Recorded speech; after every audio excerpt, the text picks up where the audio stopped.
Si tu veux repérer les comportements toxiques, en toi et chez les autres, cette vidéo est faite pour toi. Aujourd'hui, nous allons nous concentrer plus précisément sur un trait de caractère spécifique, à savoir la critique.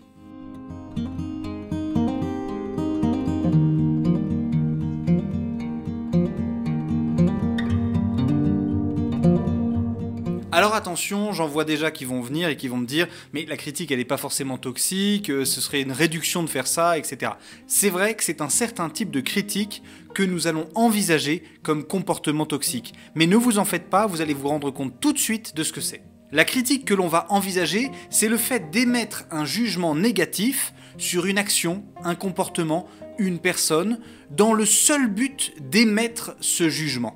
En effet, les personnes qui sont basées sur le logiciel de la critique sont souvent dans une évaluation constante de la réalité. Il s'agit de peser le pour et le contre, il s'agit même de mesurer le bien et le mal qui sont présentes soit dans un comportement, soit chez une personne.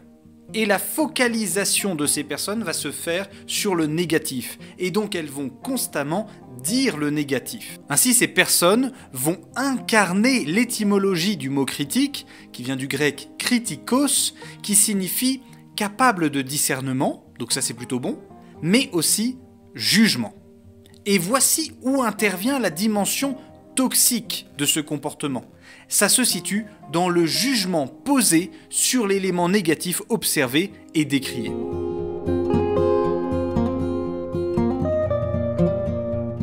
Alors les symptômes, évidemment, ils vont être nombreux. D'abord, si vous côtoyez une personne qui est dans la critique permanente, il va y avoir une négativité ambiante qui va se déployer.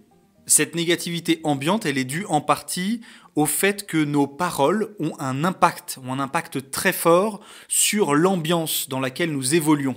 C'est-à-dire que plus nous allons parler en négatif, plus la négativité va réellement exister. Ça peut sembler un peu spiritualo-capillotracté, mais en réalité c'est vrai. C'est-à-dire que vous pouvez observer dans une famille où on va constamment ressasser ce qui va mal, eh bien il va y avoir un climat un peu dépressif dans cette famille, que ce soit même dans le travail. Quand vous évoluez dans le travail et que c'est constamment des médisances, des calomnies, constamment des critiques sur les uns et sur les autres, eh bien il va y avoir petit à petit une ambiance lourde qui va se produire, puisque nos paroles vont affecter le mental et le mental vont affecter notre dynamisme intérieur. Alors ensuite, si nous côtoyons quelqu'un au quotidien qui nous critique, nous personnellement, dans un jugement personnel, eh bien, va y avoir un travail de sape qui va être effectué au niveau de notre confiance en nous. C'est-à-dire que nous allons perdre petit à petit confiance, je ne sais pas si la critique porte sur nos amis, dans notre capacité à les choisir, si la critique porte sur notre travail, dans nos relations, sur ce que nous sommes, etc. La critique n'a pas besoin d'être frontale, elle peut très bien être un petit peu camouflée, elle peut être en demi-teinte, ça peut être une critique accompagnée de quelque chose d'un petit peu sympa, mais qui est quand même une critique faite sous le coup de l'humour, etc. Ça reste de la critique, et à force, en fait, ça va provoquer une sape en nous.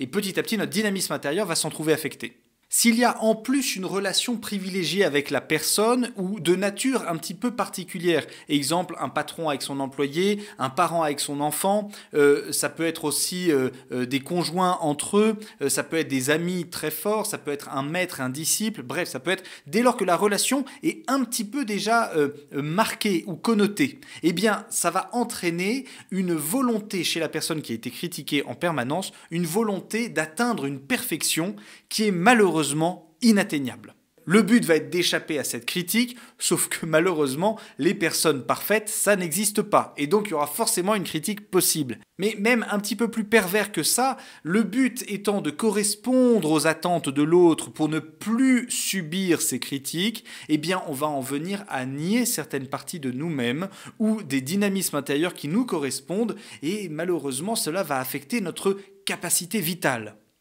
Chez la personne qui critique maintenant, celle qui est à l'initiative de la critique, ça va entraîner aussi des symptômes.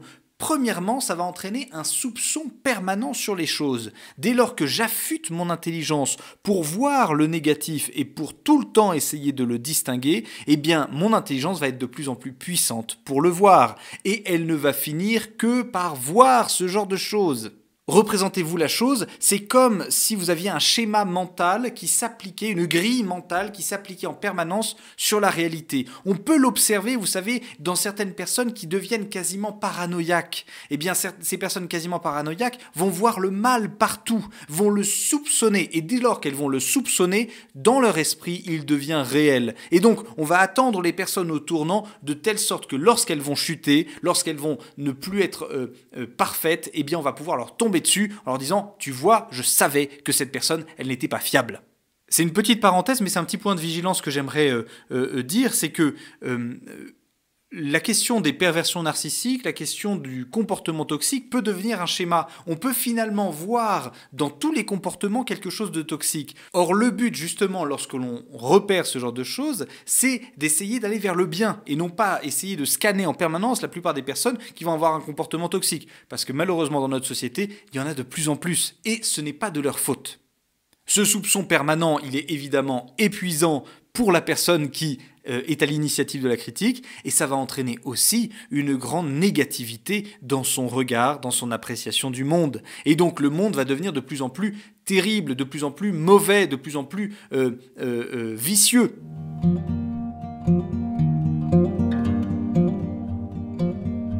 Qu'est-ce qui cause ce genre de comportement? Comment ça se fait que certaines personnes en viennent à tout le temps critiquer les uns et les autres, les comportements, les relations, etc. Premièrement, on va pas se mentir, c'est l'habitude, l'habitus même si on veut aller plus loin, qui est acquis à force d'éducation et de notre société.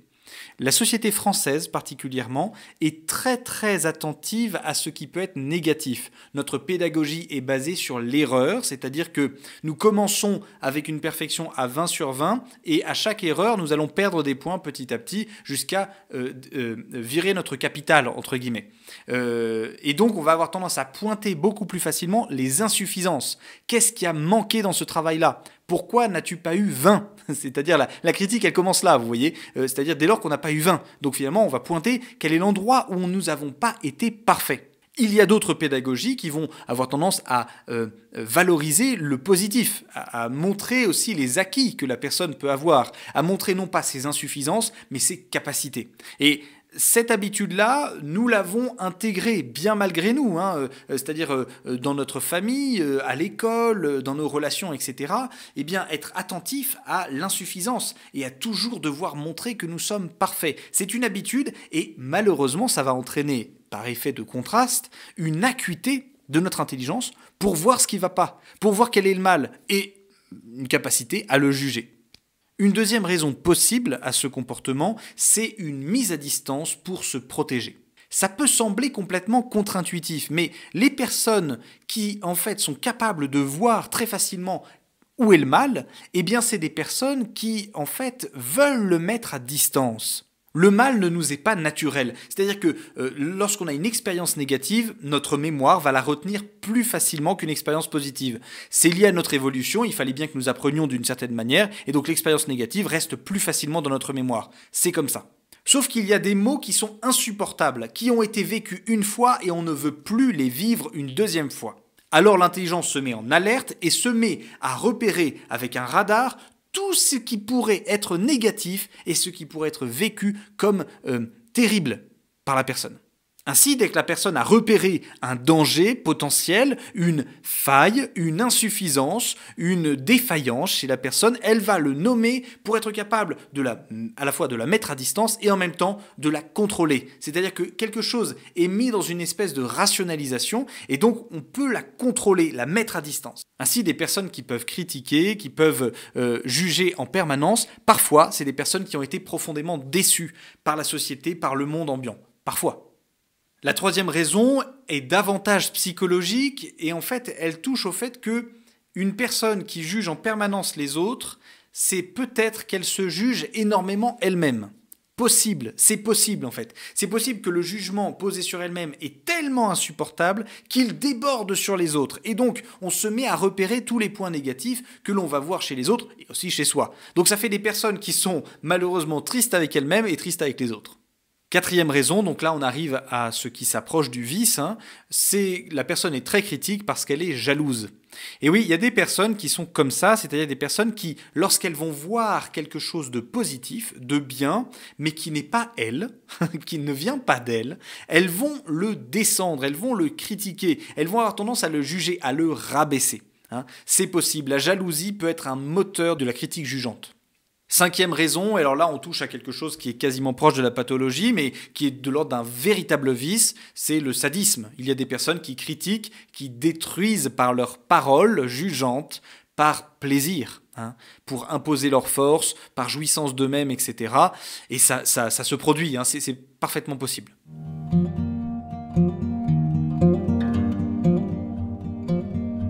Quel comportement avoir vis-à-vis des personnes qui critiquent et qui jugent? Eh bien là, il n'y a pas beaucoup de solutions. En vérité, il n'y en a que deux. La première, elle est très simple, c'est de fuir. Alors attention, la fuite, elle peut être de plusieurs manières, mais en réalité, il faut fuir ce genre de conversation. C'est-à-dire que la toxicité de la critique, elle n'atteint son but que dès lors que vous voyez comme celui qui a critiqué voit. Et ça, il faut protéger son intelligence, il faut protéger son mental pour ne pas voir la réalité telle que l'autre qui critique et qui juge la voit. Donc il faut fuir la conversation, soit y mettre un terme, hein, tout simplement, hein, c'est-à-dire ça m'intéresse pas, j'ai pas trop envie d'en parler, etc.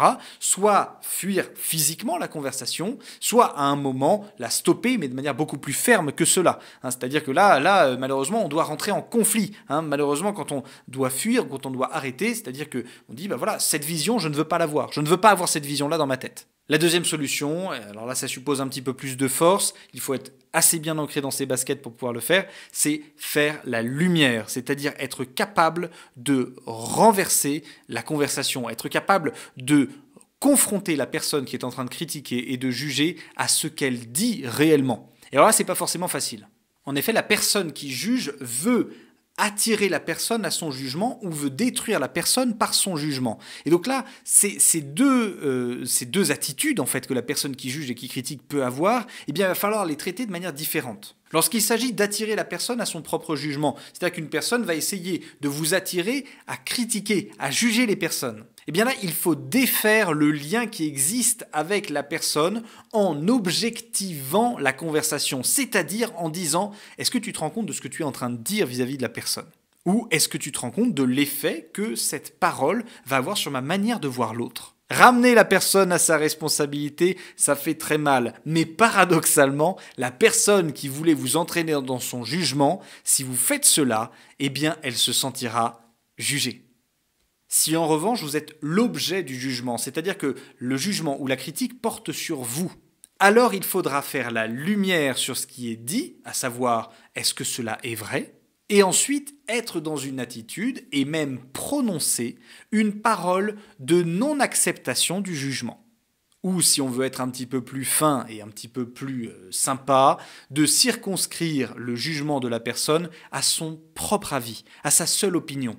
Par exemple, quelqu'un vous juge, vous critique sur une manière d'éduquer vos enfants, par exemple. Il va falloir dire « Est-ce que tu penses vraiment que ce n'est pas bon ce que je suis en train de faire et pourquoi ?» Et une fois que la personne vous aura dit quelque chose, vous lui expliquerez « Je ne suis pas d'accord avec toi ». Si la personne n'entend pas, vous allez lui dire « Eh bien malheureusement, je pense que c'est ton avis, ton opinion, tu as les raisons de le penser. Malheureusement, tu ne m'as pas convaincu, et donc restons-en là. »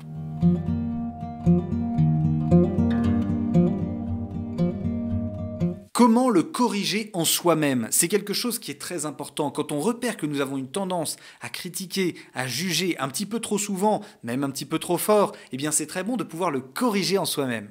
La première étape, c'est de reprendre le contrôle de sa parole. Alors évidemment, quand nous jugeons, quand nous critiquons, nous sommes responsables de nos paroles et ce n'est pas quelqu'un d'autre qui parle à notre place. Mais reprendre le contrôle veut dire passer un autre filtre, un autre crible avant de parler. Et ça, il y en a plusieurs qui existent, je vais en nommer deux.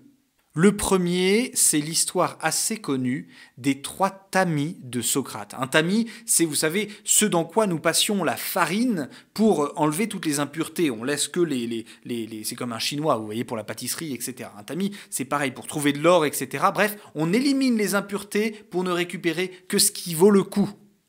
Les 3 tamis de Socrate sont résumés dans une histoire assez sympathique. Socrate, on le sait, était très connu pour discuter en permanence avec les uns et les autres. Un jour, un homme assez excité vient le voir en lui disant « Socrate, Socrate, j'ai quelque chose à te dire sur ton élève Platon. » Socrate répondit « Calme-toi, calme-toi, et est-ce que tu as passé par les 3 tamis ce que tu veux me dire ?» L'autre lui répondit « Les 3 tamis, mais qu'est-ce que c'est ? Ce que tu as à me dire sur Platon. Premièrement, est-ce vrai ? Est-ce certain ? » L'autre lui répond « Je n'en sais rien, j'en ai juste entendu parler. » Socrate répondit « Donc tu n'es pas sûr de ce que tu vas me dire sur Platon ?» L'autre lui répond « Non. » Socrate, souriant, continue. « Bien. Ce que tu as à me dire sur Platon, est-ce bon ?» L'autre lui répond « Non, pas vraiment. C'est même plutôt quelque chose de mauvais. » Socrate, toujours souriant, répond « Donc tu cherches à me dire quelque chose sur Platon qui est mauvais et dont tu n'es pas sûr que ce soit vrai. » Continuons le 3e tamis alors. Est-ce que ce que tu as à me dire sur Platon me sera utile ? L'homme arrête de parler et secoue la tête négativement. Donc, conclut Socrate, si ce que tu as à me dire n'est ni vrai, ni certain, ni bon, ni utile, pourquoi est-ce que tu veux me le dire ? Ces 3 tamis sont assez simples en fait. La certitude, est-ce que ce que je vais dire, la critique que je vais poser, est-ce que la parole que je vais poser est vraie ? Est-ce que je suis certain que c'est vrai ? Deuxièmement, est-ce bon ? Est-ce que je vais dire quelque chose de bon ? Et si c'est mauvais, eh bien, il va falloir que je travaille un petit peu avant de pouvoir le dire. Troisièmement, est-ce que c'est utile ? Bon, ça c'est assez simple. Est-ce que réellement la personne a besoin d'entendre cela ? Si nous prenions le temps simplement d'avoir ces 3 tamis avant chaque parole, déjà on parlerait moins, il faut bien se rendre compte de ça, on parlerait beaucoup moins, mais en plus, eh bien, nos paroles seraient beaucoup plus productives, elles produiraient du bien. Mais j'en vois venir certains qui vont me dire « mais toutes les paroles ne sont pas forcément bonnes, et donc il faut parfois dire les choses mauvaises aux personnes. » Oui, vous avez tout à fait raison. Il n'y a que 2 cas réellement où il est moral de dire le négatif, de dire le mal à quelqu'un. Le premier cas, c'est pour le prévenir d'un danger. Le deuxième cas, c'est pour qu'il puisse se corriger. Premièrement, le danger auquel la personne va être confrontée. Il faut réellement que la personne soit confrontée au danger dont on veut la prévenir. Par exemple, tu veux héberger quelqu'un à dormir, il y a quelqu'un qui vient te voir et qui te dit « Écoute, cette personne est réputée pour voler des choses dans les maisons dans lesquelles elle dort. » Là, on peut comprendre, la critique n'est pas jugeante, le but est de te prévenir que cette personne va peut-être te voler. Tu es réellement confronté à un danger et donc la critique ne porte pas réellement sur la personne. Le but est de te manifester le danger que tu peux courir. Ainsi, lorsque tu es tenté de parler et de dire du mal de quelqu'un, il est nécessaire que tu te poses la question de savoir est-ce que la personne à qui je vais en parler va réellement être confrontée à un danger. Et dans le doute, abstiens-toi. C'est-à-dire, si tu n'es pas certain que cette personne sera confrontée à ce danger-là, il vaut mieux ne pas le dire. D'autres personnes pourront l'avertir. Deuxièmement, pour faire en sorte que la personne se corrige elle-même. Et alors là, il y a des règles très strictes à avoir lorsque l'on veut dire du mal à quelqu'un pour qu'il puisse se corriger de ce mal-là. Ces règles, premièrement, c'est qu'il faut que nous ayons de l'affection, de la bienveillance pour la personne à qui nous allons le dire. Ce n'est pas un règlement de compte, le but n'est pas d'enfoncer la personne, le but n'est pas de la détruire, le but c'est qu'elle se corrige, donc on le fait par amour pour elle. Deuxièmement, il faut être attentif au fait que la personne a peut-être conscience d'avoir ce vice ou ce défaut-là et lutte peut-être avec lui depuis très longtemps. Et donc que notre critique va peut-être le conduire à un désespoir plus grand. Une fois qu'on a cela en tête, on va pouvoir bien plus mesurer les mots que l'on va employer pour corriger cette personne. Il faut aussi prendre conscience du fait que cette correction va peut-être le rendre pire que ce qu'il a été avant. Donc il va falloir, par exemple, discerner quel va être le bon moment pour effectuer notre critique. Exemple, quelqu'un se met en colère devant vous. Eh bien, ce n'est pas en plein milieu de sa colère que vous allez lui dire « Écoute, je trouve que tu te mets un petit peu trop en colère. » vous risquez de produire une colère bien plus grande. Or, le but, c'est de faire en sorte que cette personne se corrige réellement et aille mieux et soit meilleure après. Enfin, il va falloir effectuer sa critique dans la douceur et dans la bienveillance. En effet, l'intelligence, la vérité, ne peut pas être dissociée de l'empathie et de la bienveillance. Un proverbe dit bien « la vérité sans la charité durcit », là où la charité sans la vérité pourrit. La première partie du proverbe est très importante, il nous faut l'entendre. On ne peut pas critiquer juste avec notre intelligence parce que c'est vrai. Il faut accompagner la vérité de charité, sinon la vérité va passer pour une arme, pour une lame bien trop puissante, bien trop écrasante, bien trop coupante, bien trop perçante, alors que justement le but de la vérité, c'est de faire la lumière, une douce lumière, mais une lumière quand même.